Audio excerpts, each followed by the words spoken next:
O acordo para reduzir as alíquotas do IOF, Imposto sobre Operações Financeiras, e compensar a perda de arrecadação, prevê aumento da taxação das bets, a cobrança de imposto de renda sobre títulos de renda fixa com LCI e LCA e o corte de benefícios tributários. A Rita Mundim veio, Rita. Você vai traduzir pra gente o que é LCI e LCA para quem não sabe, tá? Bom dia para você. Bom dia, Eustáquio.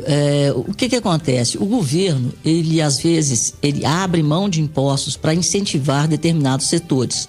Nesse caso, para incentivar a construção civil, ele criou as letras de crédito imobiliário. Para incentivar o agronegócio, as letras de crédito do agro. Ou seja, esses papéis têm lastro em negócios imobiliários e em negócios do agronegócio. E quem compra esses papéis fica isento do pagamento do imposto de renda. O que o ministro disse é que esses títulos seguirão incentivados, mas com uma alíquota menor. Eles não serão mais isentos. Perguntado sobre a alíquota, ele falou em 5%. Não foi esclarecido também se os outros setores incentivados, através das debêntures incentivadas, aí nós estamos falando de setor de infraestrutura, de energia, de empresas de logística, né, de concessionárias. Então a gente não sabe se esses outros setores também sofrerão uma alíquota de imposto. Pelo visto, sim. O que estava bem claro na fala é que acabou a isenção. Eles vão cobrar de todo mundo, de todos os títulos, mas uma alíquota que permite que esses setores continuem incentivados. Então, ao invés, porque você tem uma tabela, né? Uma tabela do imposto de renda, onde a primeira faixa de tributação é 22%. Então, de acordo com o prazo que você investe, essa alíquota vai diminuindo. Quando você fica investido 2 anos, ela chega a 15%. Então, esses títulos vão pagar, quem investe nesses títulos, vão pagar aí 5%. A outra coisa também, ele citou os super salários, isso aí eu quero ver. Os super salários e as aposentadorias dos militares. Isso já estava no texto do arcabouço fiscal. E estão falando também no encaminhamento de uma reforma administrativa até julho, que essa reforma deverá ser encaminhada até julho. Vamos ver, né? Vamos ver o que acontece. Mas você ficou animada, Rita Mundim? O governo ainda vai detalhar, mas previamente, de antemão, você ficou animada? Olha, pelo que eles estão dizendo aqui, eu esqueci de dizer, o governo concede incentivos fiscais de cerca de 800 bilhões. Segundo o ministro Haddad, eles vão tentar recuperar cerca de 10 bilhões desses 800 bilhões. Se isso acontecer, se isso tudo acontecer, se tudo passar da forma que eles estão planejando, acho que nós conseguiremos zerar o déficit. Isso é o mais importante, é entregar equilíbrio fiscal. Então, o mercado deve reagir favoravelmente. Mas tudo isso ainda vai ser revisto pelo presidente Lula, depois que ele voltar da viagem. E a tributação das bets também. Então, foram todos esses pontos. Então, com isso, haja saco sem fundo, né? Eles vão ter que gastar muito para não conseguir entregar o equilíbrio com esse pacote aí de aumento de arrecadação. E pelo lado da despesa, um único item foi esse. Ou seja, eu acho que não vai acontecer nada, porque aí já estão falando da reforma administrativa para julho e outra reunião para discutir o tema. Mas, enfim, é isso que tem na mesa. Repito, acho que o mercado deve reagir de forma favorável e é claro que esses setores que estão perdendo parte do incentivo devem se posicionar, fazer uma nota, falar, olha, porque realmente é muito importante que esse dinheiro chegue, irrigue esses setores fundamentais para a economia brasileira. Mas 5% é melhor do que 15%, do que 20%, né? Mas vamos lá, vamos aguardar. Ô, Edilene, a gente sabe que há resistências dentro do governo em relação ao que o ministro Fernando Haddad adota, o que ele não adota.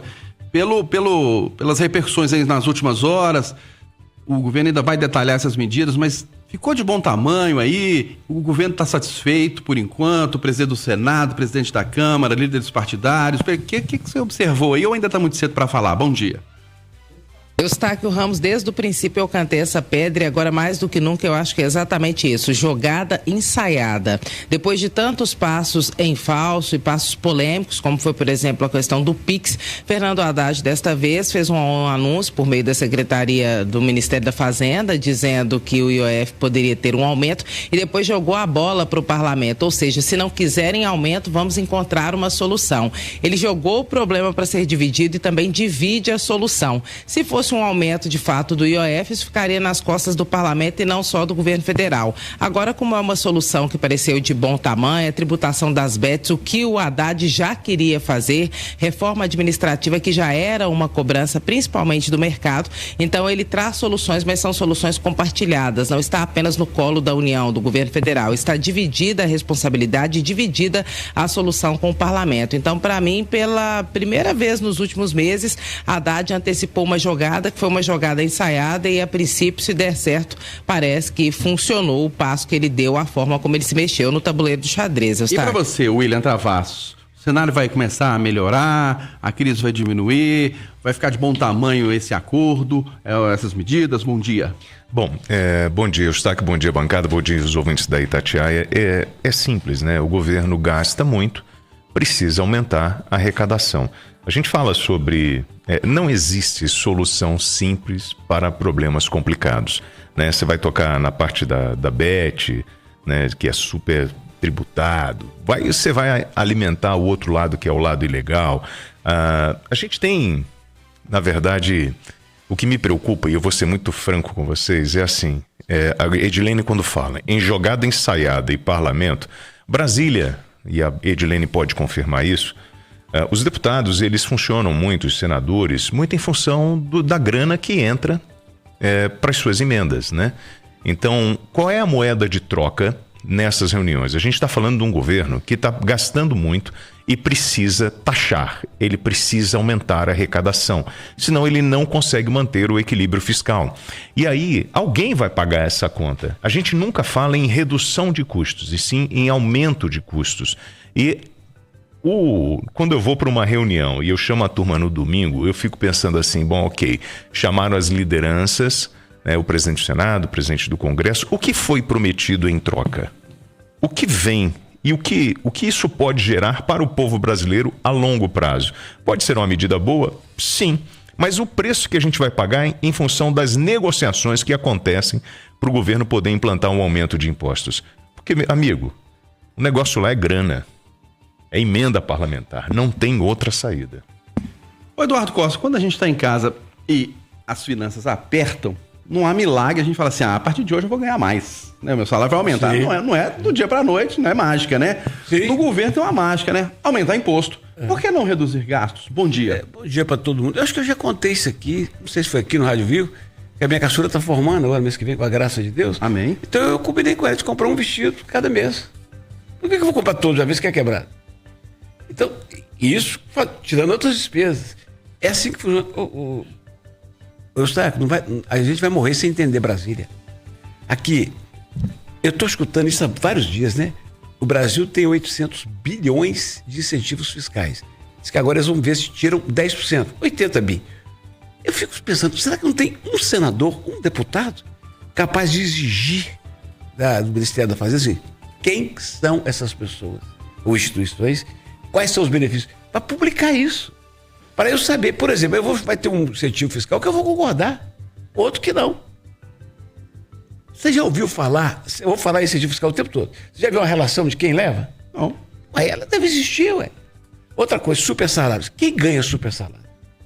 Porque magistrados e procuradores. Mas isso é muito vago.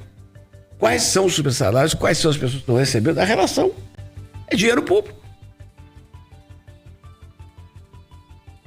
É esquisito, rapaz. Reforma administrativa, eles juram que vão fazer, mas alguém já avisou o seguinte, nós vamos ver que tem que discutir. Olha para você ver, os dois líderes do Congresso disseram que vão ter que discutir dentro do Congresso o que o governo pode mandar, porque é politicamente digno de aprovação. Entendeu? Então, o que interessa não passa. Sobre benefícios fiscais. Você sabia? O Davi Alcolumbre declarou isso ontem. O que o Brasil dá de incentivo fiscal, que a gente não sabe para quem, é superior aos orçamentos da educação e da saúde juntos. Uai. Ué. Como diz aqui em Minas, o trem tá estranho. Isso. Então, o negócio é esse. É uma atrás da outra. Vou mexer na aposentadoria do Exército. Volta e meia falam nisso. Eu preciso saber se isso é verdade. Uma moça cujo pai é general, coronel do Exército, o pai morre. A pessoa fica pra mãe. A mãe morre e fica pra ela. Se ela não casar de papel passado, se ela fingir que tá solteira e vai estiver casada, até morrer. É isso mesmo. É isso mesmo? Então, gente, ou dá isso pra todo mundo ou corta isso. O Eduardo está contra os militares. Não, gente. Tem que arrumar o dinheiro. Gente, Valdir Barbosa outro dia falou comigo assim: Eduardo, o Lula tá lá no Vietnã. Sabe o que ele tá fazendo? Cuidando dos interesses da JBS. Eu falei, covardia, não faça assim, né? O Lula foi lá no Vietnã e falou, autorizou o Vietnã a mandar tilápia pro Brasil. A produção de tilápia do Brasil cresceu assim espantosamente.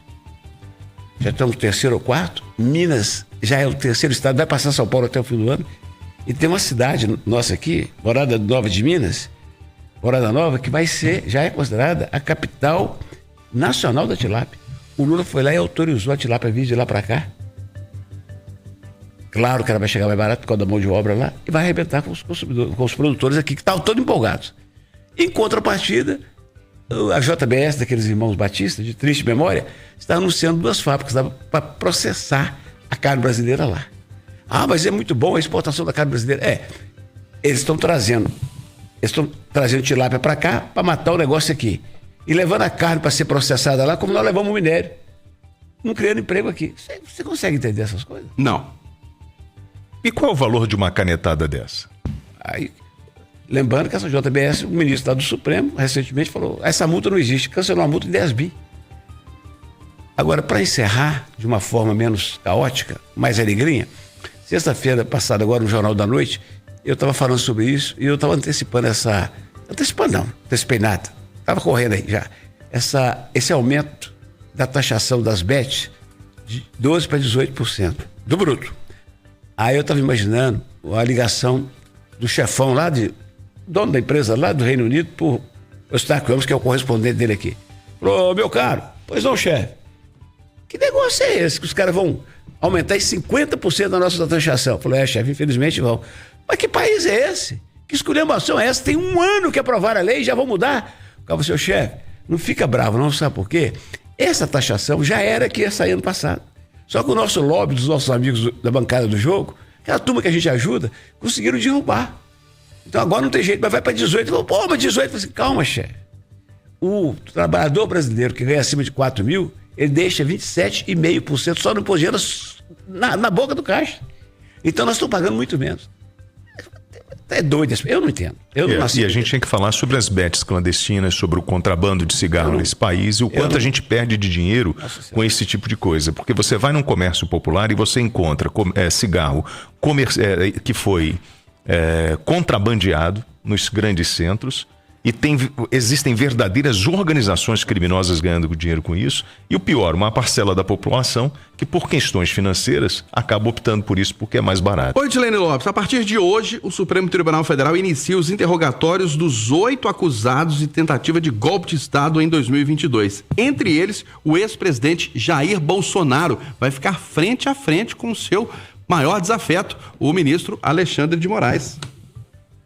Exatamente, Eustáquio Ramos vai ficar frente a frente e disse no encontro do PL na última sexta-feira que não deve causar, que não deve lacrar.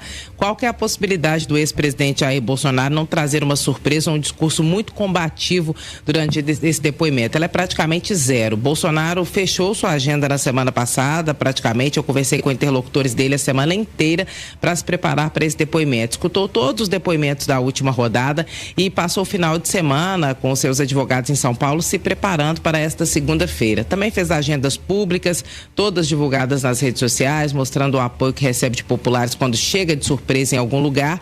Então já era um trabalho prévio a esse depoimento que o ex-presidente Jair Bolsonaro presta hoje e que certamente terá um elemento surpresa. Há um silêncio ensurdecedor entre aliados do ex-presidente Jair Bolsonaro, que não tem falado qual a estratégia será adotada, que é o que ele faz normalmente, aí aparece com alguma novidade, mas certamente haverá uma estratégia de redes e de internacionalização desse embate entre ele e o ministro Alexandre de Moraes e entre o Supremo Tribunal Federal. Uma questão que já está internacionalizada por causa da briga de Trump e das Big Techs com o Supremo Tribunal Federal e que certamente ganhará mais um tom hoje com esse depoimento, que pode ser a grande oportunidade do ex-presidente Jair Bolsonaro de colocar o que ele deseja estando frente a frente com o Supremo Tribunal Federal.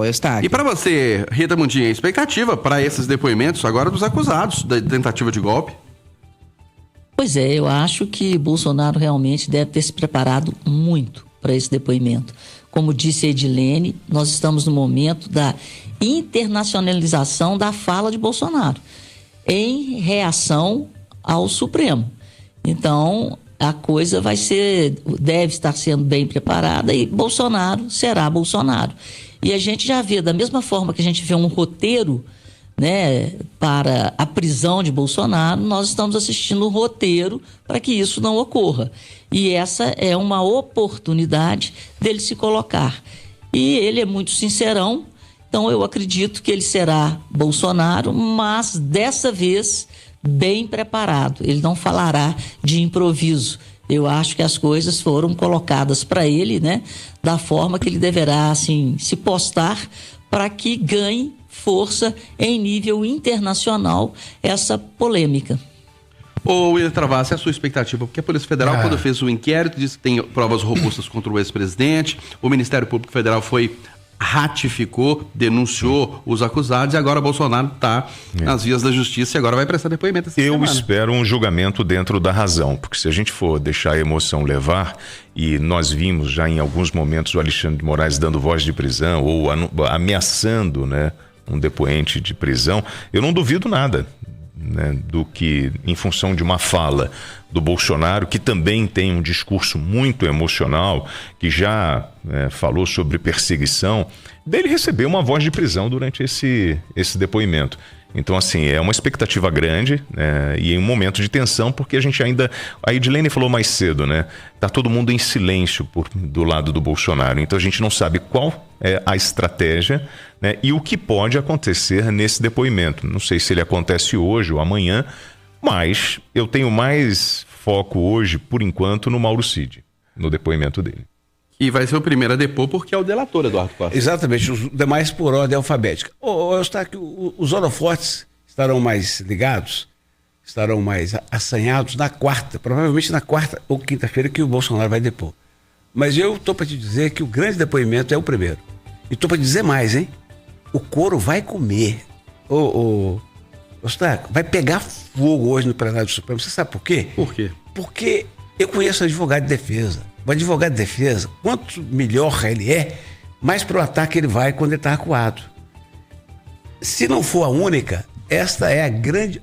Eu estou falando se não for a única, gente, por conta das provas colhidas pela Polícia Federal e os ministros. E o país de quem estava falando a verdade, a delação premiada dele. Então, hoje, como eu também sou filho de Deus, eu reservei parte da minha tarde para me assistir a esse espetáculo triste, porém necessário. Eduardo, só para a gente finalizar aqui, a Anvisa, a Agência Nacional de Vigilância Sanitária, libera o medicamento Mounjaro usado contra diabetes tipo 2 para tratar a obesidade. É uma boa ou uma má notícia? É uma ótima notícia. Pena que não dá para todo mundo ainda, né? Por causa do preço. Esse aí custa mais de 2 contos. Mas eu tenho muito medo da diabetes, sabe? Muito medo da diabetes. E a minha vinha me incomodando, chegando. Tem uma hemoglobina glicada, né? Que você faz com base em 3 meses. Aquela ali é a minha maior preocupação, todo mês que eu faço exame. A minha bateu em 6. Aí o endocrinologista, o doutor Geraldo Santana, falou, vamos experimentar um Ozempic. E ela está, nesse momento, em 5,6. eu vou enrolar mais uns 20 anos, depois pode vir a diabetes. 5,6 tá bom demais, velho. É o limite da hemoglobina glicada. É o limite, mas agora tem que manter, né? Tem que manter. Essas caretinhas são mágicas, desde que usadas com juízo, responsabilidade e acompanhamento médico. Animado, o William Travassos, é uma boa notícia ou é banalização do Obesidade é um problema de saúde pública e a gente tem que estar atento a isso. Eu acho que é um avanço, já que a gente tem a oportunidade de ter um novo medicamento, não só para você controlar a diabetes, como também para você tratar a obesidade. Eu acho que está valendo o jogo.